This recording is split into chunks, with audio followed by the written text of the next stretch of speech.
Good morning, everyone. Good morning. Welcome to Leading with Light.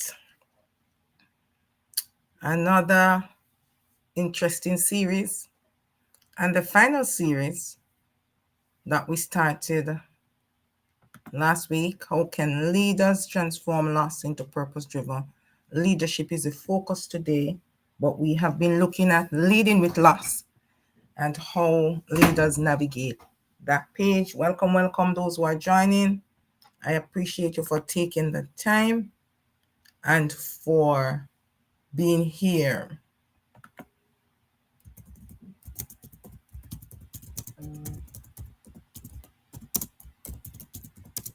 We're just giving persons 2 minutes to join, and then we begin. In the meantime, for those who don't know me, I am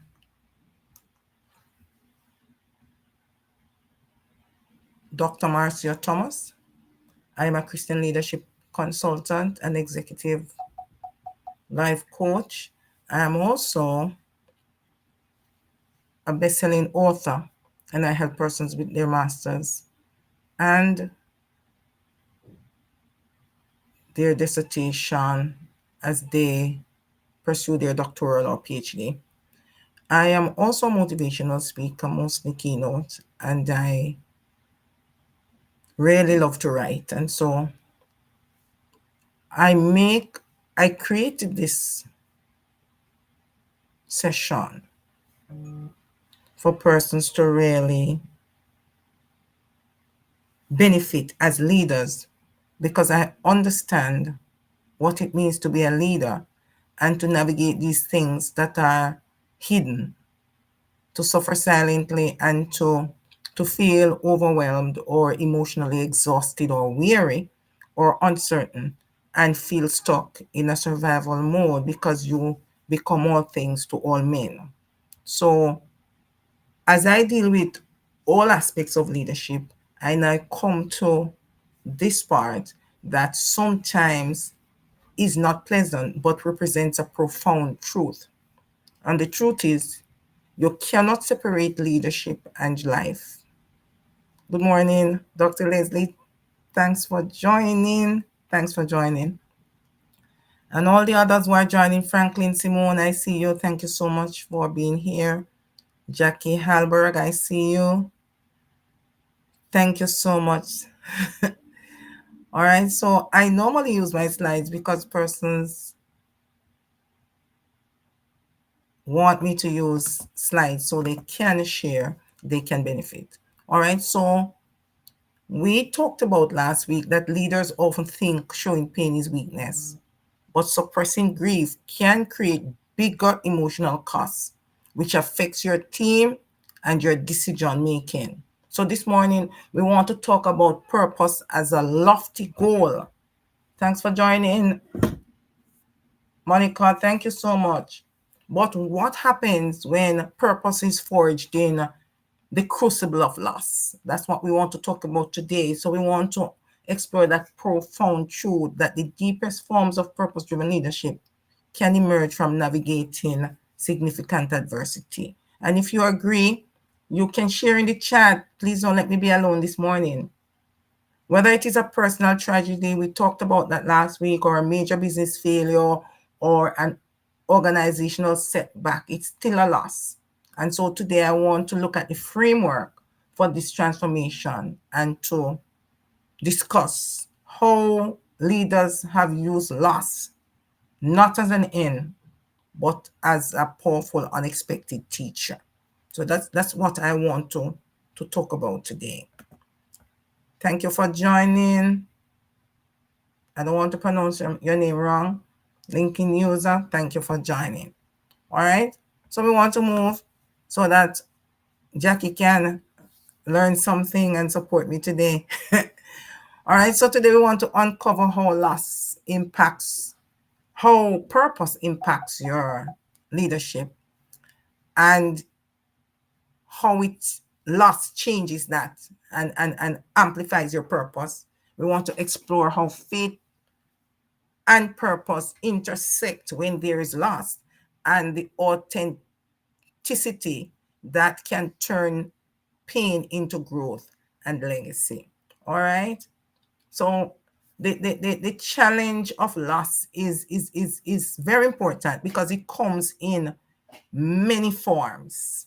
The failure, as I said before, of a project, it can be the loss of a relationship. It can be that as a leader, you're navigating divorce, whether you're male or female, you're losing a child. It can also be that you have a child and that child is born with special needs and you mourn and grieve that loss of not your child facing a future where he or she would always have to be dependent on someone, and the fact that you would want them to contribute positively and very integrally to society. That can also be a grieving point for leaders. It can also be losing valued members or team through a layoff, or they transitioning into a new position, moving upward and outward into a new organization, something that is very good and pleasant, but they take other people with them also. And that loss can be devastating for a leader. The leader has to navigate that loss. It can be the passing of a colleague also, or your personal crisis, which you may get a message that you are now suddenly facing a terminal illness and so on. The initial natural reaction, as I said last week, is that sometimes we try to avoid the pain by doing a lot of work, by just putting ourselves out there, and by just sitting in. So what we are finding is that we rush to avoid, or we come to a solution, or we bury ourselves in the data just to control in our minds and deal with and navigate the situation. And nothing is wrong with that if it is brief, but if it is prolonged, that type of loss, that type of grief build up, that type of isolation spills out, leaks inward or outward. And so the truly transformational leader sees loss as an inflection point. I see your point, Leslie. Very good. Dr. Leslie or Lois Lowe will always have a matching high. This is universal. And I should have allowed you to join me today. But another time will come. So our lowest low will always have a matching high. This is universal. Very much so. Your lowest low turned into errata. It took 2 decades. Very much so. My lowest low turned into my book, My Feet Looks Up. Very much so. And it's a moment of total vulnerability. As I said before, vulnerability and authenticity are two of the things that we must pull on when we are navigating loss or grief. Toro, thanks so much for joining us. And because this moment of vulnerability can actually shatter that glass that we put ourselves in and expose what truly matters to us and to our team. Our challenge is to consciously choose to lead through the pain.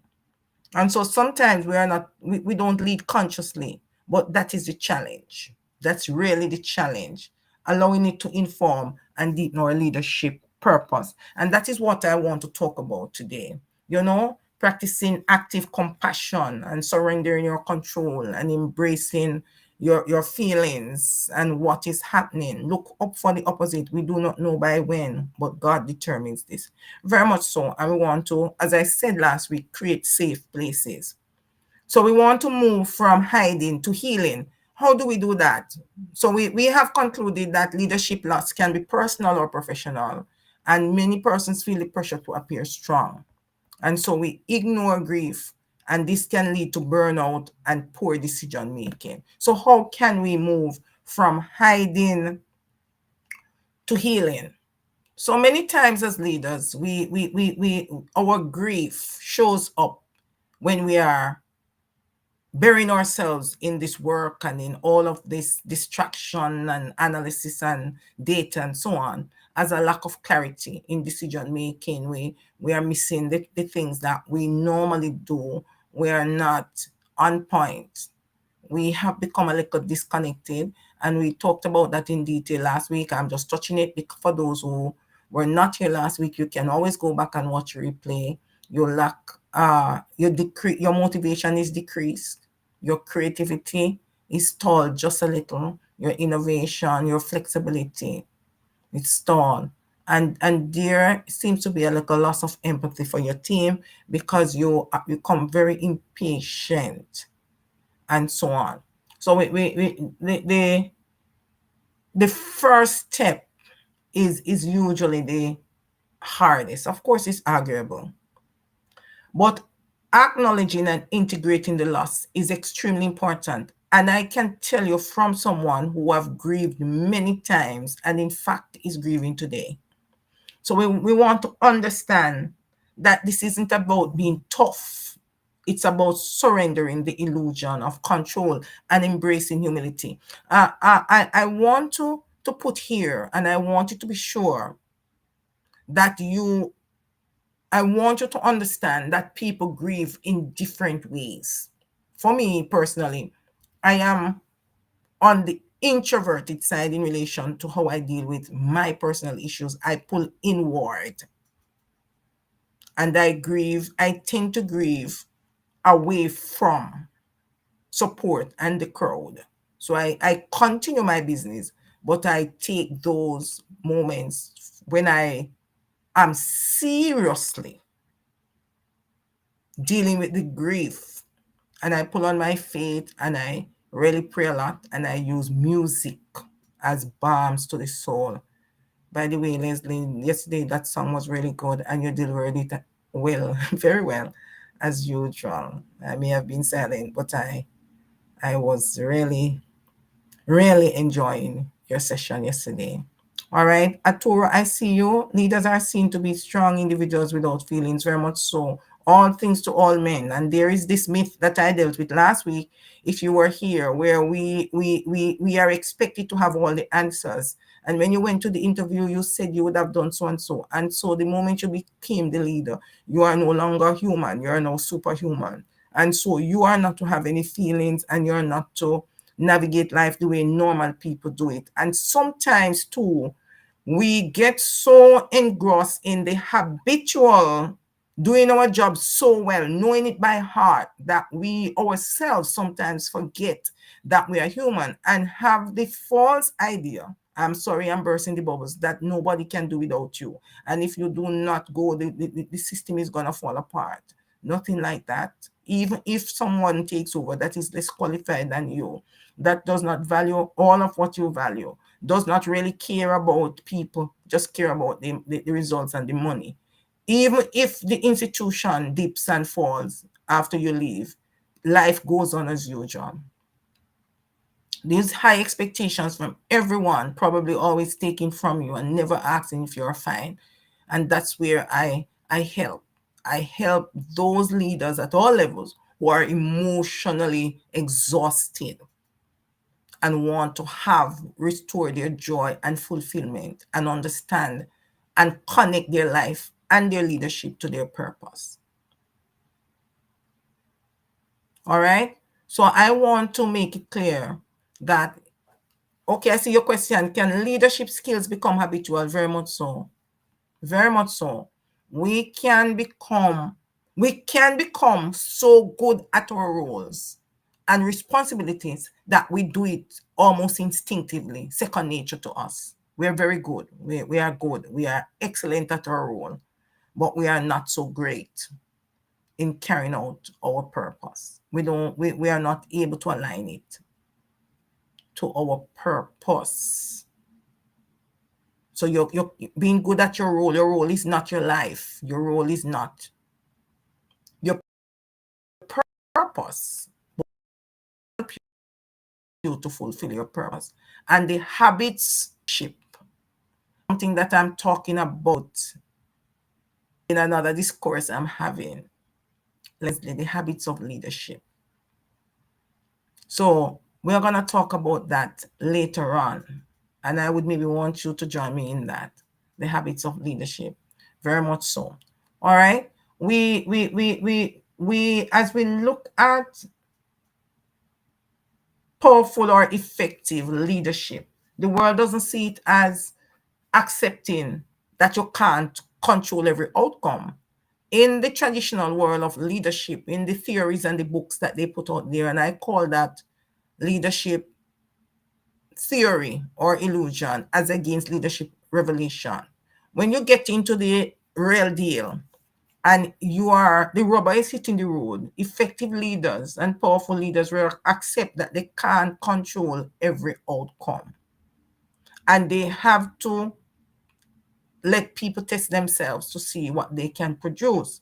The next thing I talk about, because it's acknowledging and integrating the loss is so hard, we are talking about practicing active compassion.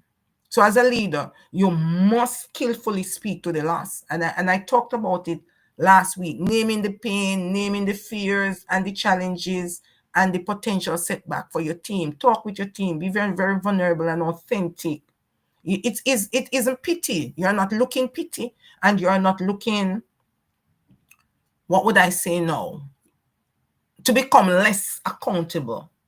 It's active compassion, which talks about your experience in its truest form, from your point of view, how you're feeling, how you're being triggered, and looking at how your trigger others. And it's really validating your experience in the truest and humanness of form. And it makes you feel seen and valued, which can energize you, because persons who are genuinely sorry for your loss and who have experienced loss find a resting place that is now a little safer. So when you're vulnerable, you actually bring awareness that you are human, and you actually build trust and encourage true connection among individuals. So you move the team from hiding the pain to engaging in collective healing. I see you there, Dr. Les. That habit then would diminish the amount of time a leader would spend down in the dumps. Yes, so to speak. so to speak. So to speak. Very much so. And for those who are not understanding, we are having a moment here that is a deep moment, because we actually think very deeply. All right, thank you for that point. I think we want to explore that point a little more in another discussion, Dr. Liz, so I can really focus on pulling this through. A lot of persons have asked me to deal with it, a lot of leaders in my circle that are navigating grief. Loss seems to be multiplying these days.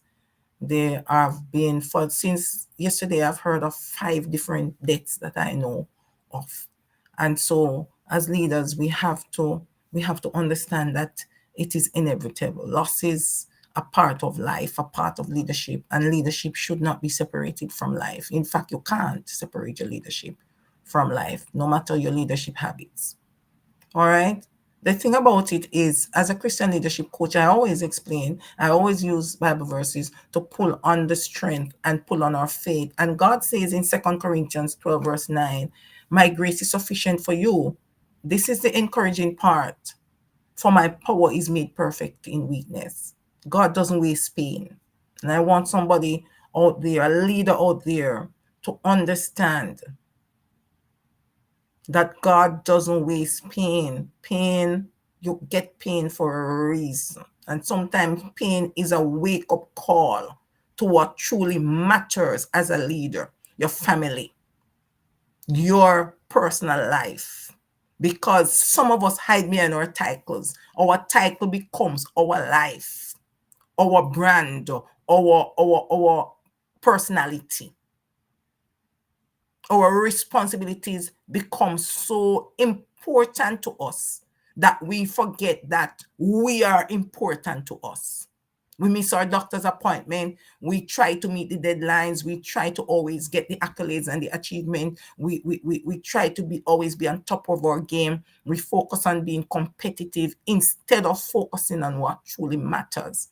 And when all is said and done, when we give and pour ourselves into our organizations and into our role, our titles, our responsibility, and our job, and leave those who truly matter to us miss their important milestones and so on, in the end, it's not worth it after all. And God gives us pain sometimes to give us that wake-up call, to bring us into self-awareness.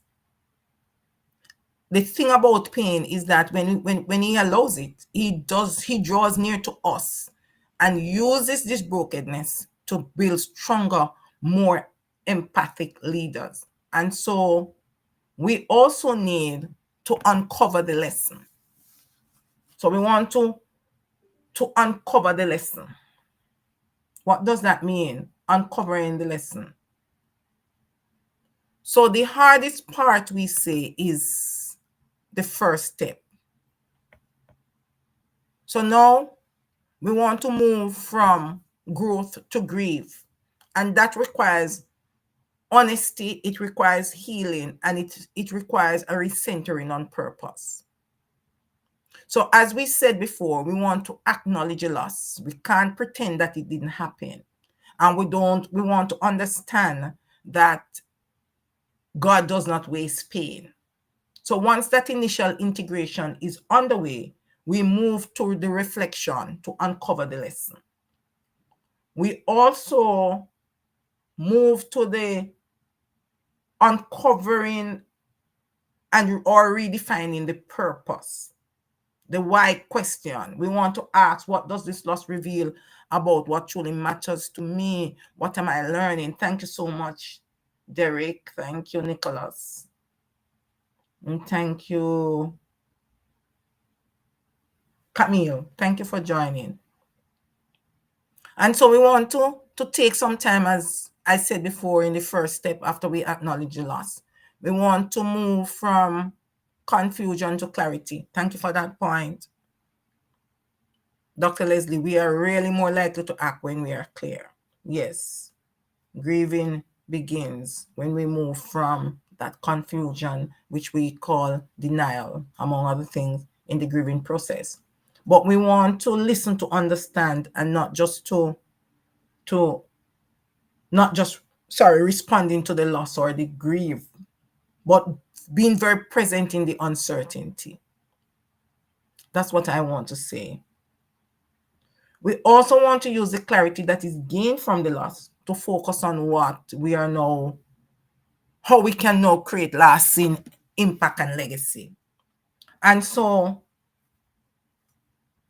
asking ourselves what the impact, what the loss, what the changes that we're navigating that is causing us to grieve, because we say it's not just the loss of a loved one. We ask ourselves those deep questions. You see, what I find about loss is that it strips away the superficial. It takes you down to the nitty-gritty of things. And that a lot of times persons ask, why no? Just navigating grief for the last 2 weeks, 18-year-old, brilliant, gifted medical student, niece, granddaughter, cousin, sister, friend. And we ask why. But you want to ask as a leader, what does this loss of your colleague, whether it's through transitioning or death, what has that setback taught you about your values or mission and the needs of the people you serve? That divorce, what did it teach you? That setback, that loss that you're grieving, what did it? The doctor's conclusion, bad news or good news that says you have 6 months to live because you have a particular condition that you're now grieving, you're grappling with, you're trying to come to grips with. What is that setback teaching you about your values, your mission, or the needs of who you serve, your family, your colleagues, and so on? Because the second step, where you move from reaction to reflection, is really requires you to be present and to be listening. So you want to eliminate your distractions and truly engage with the feedback, the pain, and the emerging insights that you're getting from this loss, whatever it is, layoff, whatever it is, because every problem comes with its own solution. And sometimes we don't see those solutions when life is great and grand for us. We don't see the solutions. And so we want to move into allowing space for healing. And so what we want to say is that the loss provides a profound new experience on your priorities. It should do that. And you're to use the clarity that you get from being present and listening and truly engaging in the pain, the feedback, and the insights you're getting to actually shift your focus from the temporary achievements, the titles, the revenue, the targets. Yesterday I was in a session and the question was asked, if you're on your deathbed, how would you be focusing on wealth? And I financial wealth would now be elusive. Whatever you would have gathered in my on earth, whatever you would have stored up as treasures would be left here. You can't carry anything if you're on your deathbed. But the relational wealth needs to now be focused on. Who do you need to forgive? Who do you need to apologize to? How do you navigate the fact that you need to have a relationship with God so that at the end of it all, that is intact? You have actually laid up treasures in heaven. And so you want to look at not the temporary achievements, but the legacy that truly improves and impacts others' lives and change and grow and inspire yours. And the pain point of loss often highlight the exact gap where our most vulnerable, most meaningful purpose lies. It's strong for me today because I want you to understand that healing includes rest and self-care. It includes being present and listening. It includes you moving from reaction to reflection. The why becomes a meaningful why. And your priorities become recalibrated when you are moving into that phase. All right? Then we want to look at aligning with purpose. How can the loss clarify my life or leadership mission? How does that do that? So we want to now start acting with a purpose-driven intent. We have to look at the final phase, because the final phase, the beginning phase, is the hardest. Accepting and dealing with it is really the hardest, arguably the hardest, the beginning. And what do we do in the beginning? We acknowledge and integrate the loss.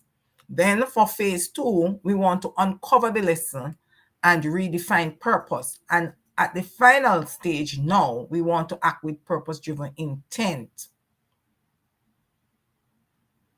And that includes us aligning our purpose, includes committing completely. So we have to commit completely. As we commit, you see, initially when we deal with loss, when it happens and when the funeral is in session and persons are talking about all of the achievements and all of the real impact that persons make, this loss ignites in you a fierce, undeniable commitment to carry out the legacy of the person, or to change things if there's a loss in your institution that actually somehow contributed to the death of the colleague. Too much work, burnt out, sick, and still had to come to work, felt helpless, especially if it is caused because we're ending the suicide month by a suicide, and so on. We want to change things. If it was illness, loss, something that could impact us and our health, like cancer. We want to change our diet. So that's what I mean when I talk about it ignites a fierce commitment, undeniable, and transforms your hope from fluffy to fierce. And so leaders embody this conviction. I'm going to do less. Loss of a child or a divorce can make you know that you need to rearrange your priorities, especially when you're given a second chance.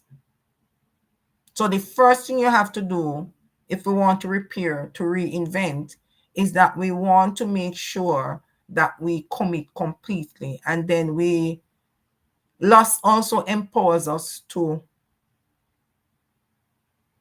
do less by doing more. I hope I'm explaining it properly. To do less by doing more. We realize that our purpose is bigger than us. And so we begin to share the vision and delegate to our team with trust. And we realize that we can't do everything. And that there are actually people there who can take up the slack, who we need to gradually empower, or we need to acknowledge because they were always there, but because you were a micromanager and felt that you needed to do it for yourself, you actually now find that you're having an issue. So the loss empowers you to do more by doing less. So you share the vision, you delegate with trust, and you empower your team to own their execution, to test themselves to see what they can produce. You're more accepting of innovation and creativity now. And so you are now, your role is now to model the way instead of, and maintain the focus instead of charting the way. Loss of love. Thank you so much, Dr. Leslie. Thank you for your in-depth understanding and lovely articulation of one of our 6 basic fears, loss of love. Yeah, we want you to talk about that.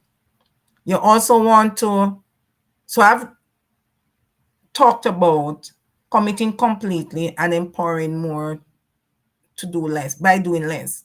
So after you have acknowledged, as we say, and you move from the hurting to the healing through journaling, having your accountability mentor, coach, and taking your regular emotional checks in with yourself, and delegating during the heavy season, you actually find that you're telling your story. The story is what connects people. So you want to share the honest journey of your loss and the lesson it revealed and the purpose that emerged, because the story is so important. And that narrative becomes incredibly powerful because it connects people to the mission on an emotional and human level. And it inspires them to join the reinvention, the new you. And so you get emotional clarity. You begin to recognize and process your emotions without shame, because you are able to authentically share how you're feeling. You're getting that connection. You're getting others to join you in the journey voluntarily and not by force. And your narrative becomes incredibly powerful because it makes other people realize that they are not alone on your team. They don't need to hide, and they don't need to step away from their feelings. They need to own them. They need to confront them. They need to learn their lessons, and it gives them an opportunity to know, reflect. So they are repairing with you, they are reinventing, they are no longer reacting, they are also reflecting. It aligns your faith because you now have a support group that allows you to lean on your favorite scriptures. The Lord is close to the brokenhearted. Persons in that circle will begin to share how they have overcome their grief, something that you as a leader might not even have understood until you experience that loss. You know, I said God doesn't waste pain, and you now see through the eyes of those in your institution how you took it lightly. I remember I lost three members of my in my organization, several of them in COVID, and in also in my family, all at once. And there was a supervisor who said to me she lost one person and she has to get over it, and she has to be at her work and so on. I think it was her father that she lost, and the supervisor above her lost the mother. And they felt that if they got through it, if they have to be coming to work, if they have to find a way, then you must find a way. And of course, we are not minimizing the loss, because God gives everybody what they can bear. But of course, if you compare 6 losses in a month to 1 loss, the emotional strain would be very, very high. And so sometimes persons are insensitive until they lose someone for themselves. And you want to develop a habit, a leadership habit or practice of creating space for rest, mentorship, and honest communication, and also including a coach. You know, sometimes persons see coaches as wanting to make money, to just talk to people. But when you understand the value, you really have someone who knows what they are doing, qualified and trained, certified, it makes such a huge difference, because you are able to reinvent, you are supported, you have an accountability partner to allow you to act with purpose-driven intent at your own pace. You choosing the actions that are in your context to carry you there. And sometimes you don't know that you have it until it is pulled out of you. And so when you are able to tell that story and connect people to the mission emotionally with you and at a human level, and they are able to join the reinvention, then everybody in that organization grows. So I want to end with an example, which is really a true story of a non-profit founder that I know very well. And that founder found that their child unexpectedly struggled with a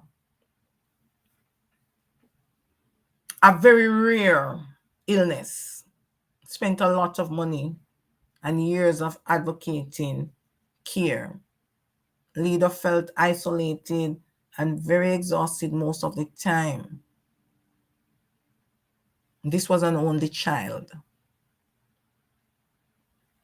And she felt every day that she could not continue another day. But she found the strength, because she said, my child needed me and I needed my child. In the process and the prolonged care, she lost her relationship. Her husband decided that it was too much for him. This was his only child, and so on. And so he felt that he had had enough, and he stepped away from her. When the child passed, she decided that she wanted to have a foundation that help persons to pull their purpose together as parents who are navigating purposeful isolation, parental and personal isolation, because sometimes when you are having your issues, you can't go to the staff meeting as often as you want, because you have to find someone to substitute for you, or if you're in a meeting, you have to leave early, all of those things. So the isolation and the systemic frustration that persons were feeling as a leader, she felt as a leader, she turned that into a nationwide support network for people who are suffering or grieving that type of loss, the loss of a child who is alive but ill, not functioning at their peak, and so on.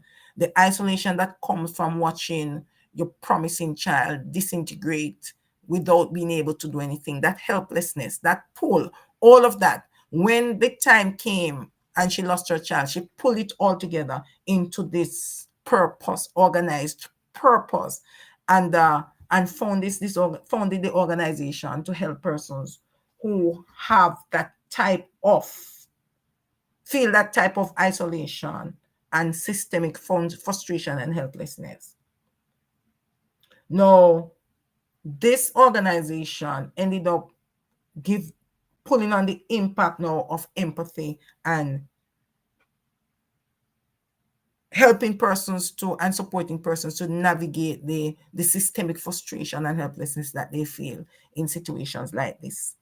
And so it became a unique and effective space to build the resilience in leaders who are struggling with those issues. What am I saying? And it's what Dr. Leslie has said, our lowest low will always have a matching high. And this was her matching high. So instead of retreating, instead of getting angry, instead of getting bitter, instead of speaking of a story of hurt, her story became a powerful emotional story of overcoming, of reinvention, of using the pain and the personal loss and the immense stress and frustration that she felt to help other people who are experiencing the deep personal loss. And it became the pivot, the theme, the nucleus of her organization. And so persons are impacted. It is now a powerful and unique mission. This commitment to being empathic and compassionate and helping persons to remove the frustration and friction, navigate and overcome that they have when they're facing the same fight. And so she's able to motivate teams and she's able to motivate her team. So her personal story fueled her mission and her purpose, and it came together more aggressively than when she never had that pain or she was never navigating that loss. And it became the fulcrum of her entire organization. So what are the key takeaways? I want to ask. So I want us to look at leadership. Leadership through loss isn't about hiding the hurt. It's about finding the courage to let grief deepen your wisdom and guide your purpose. I want to repeat that. Leadership through loss isn't about hiding the hurt. It's about finding the courage to let grief deepen your vision and guide your purpose. And so, what are the key takeaways? We want to look at embracing vulnerability. True leadership power is found in humility and acknowledging pain. And listen deeply. The lesson is in the loss. The lesson is in the loss. Finding new refined why that it is revealing. And you want to lead with compassion. Speak openly to the loss and to validate your team and energize them for the work ahead. And then you want to make your purpose fierce. Loss transforms your purpose from a concept into a deep, unwavering commitment.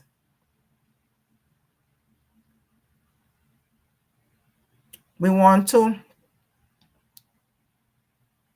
give you a leadership challenge. So we want to look at this week. I challenge you to pause and ask yourself, how have I navigated grief in my leadership journey? What strategies have helped me to cope with difficult emotions? And how can I create a culture of openness and support in my organization? So I want to repeat that. How have I navigated grief in my leadership journey? What strategies have helped me to cope with difficult situations? And how can I create a culture of openness and support in my organization? And so as I move it forward, I want to say, if this conversation resonated with you and you're a leader, you can actually subscribe to my newsletter. I'll put my Substack link in the chat, and also my LinkedIn link. So you want to subscribe, you're being invited to subscribe to lead the Christian Leadership Essentials. And then if you want to get some clarity and renewed purpose, and find faith, clarity, and renewed purpose in every season, you need to grab your copy of my Faith Looks Up, complete your free purpose alignment audit that is on my LinkedIn profile. The link is right there. Or you can DM me for the link. And you want to also book your Soul Sync strategy session, so we can take it from there, and you can claim your breakthrough and learn how to join the Purpose Accelerator program. I want to remind us of the framework for turning loss into purpose. Embrace your vulnerability. Humility is a foundational leadership strength. Listen deeply to find the refined why. Lead with compassion to build authentic connection and trust. And finally, recognize that purpose is fierce. It is in the broken places that the deepest, most resilient, and most impactful leadership is born. Remember that as a leader, you are not just a leader, you're a vessel, and your soul matters.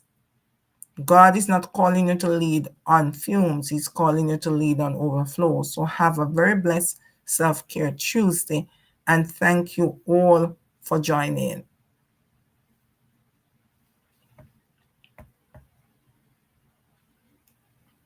So I want to thank all of you who joined. Nicholas, I might forget some of the name. Dr. Leslie, I see Arturo, and thanks for your participation, your contribution. Thank you so much. Jackie, thank you so much. Nicholas Simone, I see you there. Some of you have joined on YouTube. Thank you all for joining. Have a great day.